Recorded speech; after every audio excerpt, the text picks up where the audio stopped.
Hello everyone, welcome to the next lecture on the research papers. Today we will discuss about how you can convert the document into the two columns in LaTeX by using the Elsewhere template. Myself Dr. Garg, working in the School of Mathematics, Thapar Institute, India. You can contact me, either of my email IDs are there if you feel any doubt regarding this LaTeX writing. So what we have discussed in the last few days, we have to discuss that how you can construct the title page in the Elsewhere LaTeX format. And now in this video we will see how you can convert the one column text into the two column text. Make sure that this is only for the Elsewhere. What is the purpose of that? Look at that on the left hand side of your screen. You may see that the paper is written entirely in the one column are there. So you can see this is entirely one column here. On the right hand side of the screen you have see how we can convert this into the 1 second within a 1 second in your LaTeX by using the one command, so that this will becomes entirely into the two columns. So how you can convert? Let's start with this video. So since this video is related to the else article or Elsewhere, so you have to write the first class is the document class else article.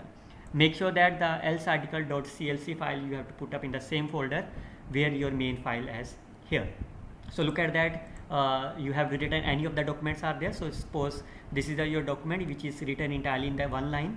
So how you can convert this into the two columns? So you can simply use this word, that is a two column in between them. So replace this one into here.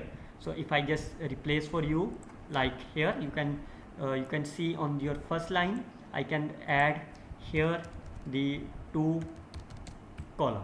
So once I will run the file, you can see the output will be like here.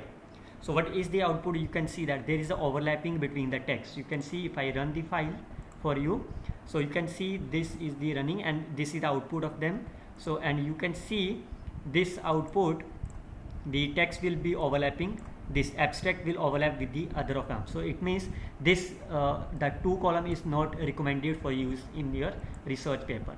So the second way you can do is that, so instead of writing only for the two column, you have to write this as a 3p itself.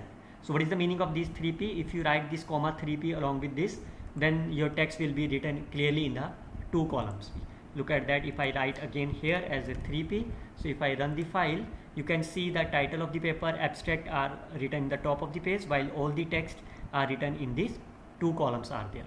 So this is the second way, but I just suggest you one more method you can convert into, and it is highly recommended, especially by me because I use in all my research papers. So the third way is, instead of writing here as two column or 3p, you can simply write as only for the 5p. Once you are writing into the 5p and run the file, your entire document is complete again converted into the two columns.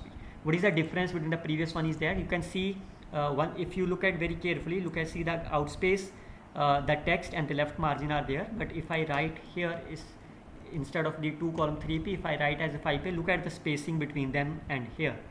So you can see now, you see the page width is increased, so the more of the text can be safe written in the one page are there. So you can see, I can again write for you. If I write here as a 3p two column, you can write two column, firstly two column then 3p, that is no problem.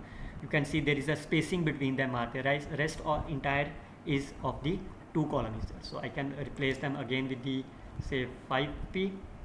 You can see again the text is written in the two columns are there. So what you can do is, when you convert into them, you can simply write here as a 2p. So this is a simple procedure you can do them.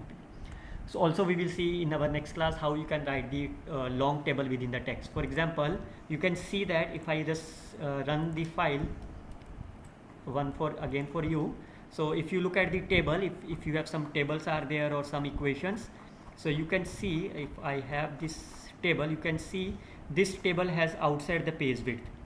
So but my task is to how you convert them this table into the page width. So this is, you can see the outside the page width. My task is to how you fix them so that it can be lies in between them. That we will see in our next video, short video.